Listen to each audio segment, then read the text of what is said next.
Have you ever stopped to wonder, why you? Why are you, you? Why do you wake up each morning in this body, behind these eyes, inside this mind, and not someone else's?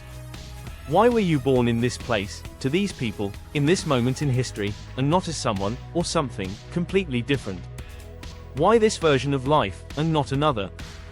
We take our existence for granted, but it's one of the strangest facts in the universe. You could have been anyone. Or no one. But somehow, you are. And that raises a question science still can't answer. Why are you alive? Today on ThinkDust, we explore one of the most personal, mysterious, and profound questions there is. From biology and physics to consciousness and philosophy, we'll dig into the paradox of you. Let's begin. Let's say someone hands you a lottery ticket. It's a losing ticket, no surprise there. Most are. Now imagine someone gives you another, and it wins. Not just a small prize. It wins everything. That's what your existence is. Against impossible odds, out of billions of potential lives, you happened. You are the winning ticket. The egg that became you beat out 250 million others. Your parents met. Their parents met. The entire timeline of history lined up just right for you to appear. If even one moment had gone differently, you wouldn't be here. And yet, you are. But this isn't just a story about biology. It's about consciousness. Because here's the deeper mystery. Not just that a person was born, but that you are aware of being you. And that is something science still doesn't understand. Let's talk about consciousness, the awareness that you exist. Science can explain how the body works. How cells form. How neurons fire. We even have models for decision-making, perception, emotion.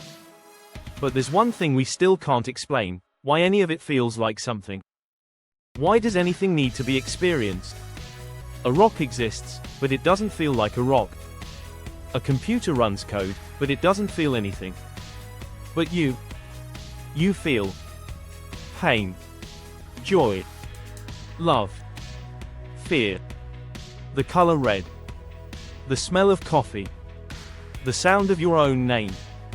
That in a movie, the one playing behind your eyes, science calls it phenomenal consciousness. And we have no idea why it happens. This is what philosopher David Chalmers calls the hard problem of consciousness. How does physical matter, atoms and electricity, give rise to the feeling of being you? And if it does, why does this consciousness belong to you? Why weren't you born in someone else's body? Or some other time? Why not as an animal? Or not at all? You didn't choose to exist. You didn't earn it. You just woke up one day, in this body, in this story. Why? There's no scientific formula to answer that. Because the question is not just biological, it's existential. Let's flip the question. Could you have not existed? Think about it. If a different sperm reached the egg, that's not you. That's someone else. If your parents never met, if history took a different path, if one person made a different decision 500 years ago, you would never have appeared.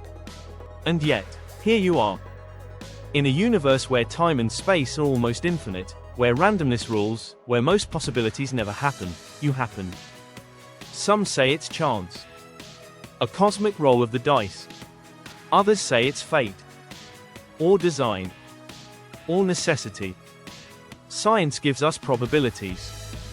Philosophy gives us questions. Religion gives us stories. But no one can tell you, definitively, why it's you behind your eyes. There's a theory called the anthropic principle. The universe must be the way it is, because we're here to observe it. But that still doesn't explain why you are the observer. Why not someone else? Maybe there are other versions of you, in other universes, other timelines, living completely different lives. But you don't experience those. You experience this one. This moment. This breath. This life. And that brings us to something deeper. What if the question, why me, has no answer? Or worse, what if it has too many? Maybe the point isn't to solve the mystery, but to feel it. To live inside the wonder of it. Maybe the fact that you are, that you ask, that you think, that you care, is the only answer you'll ever need. Because in all of time, in all of space, among trillions of possible lives, you're here. You're alive. And for some reason, you get to be you. This is ThinkDust. Subscribe for more questions you didn't know you had, and answers you didn't expect to hear. See you in the next one.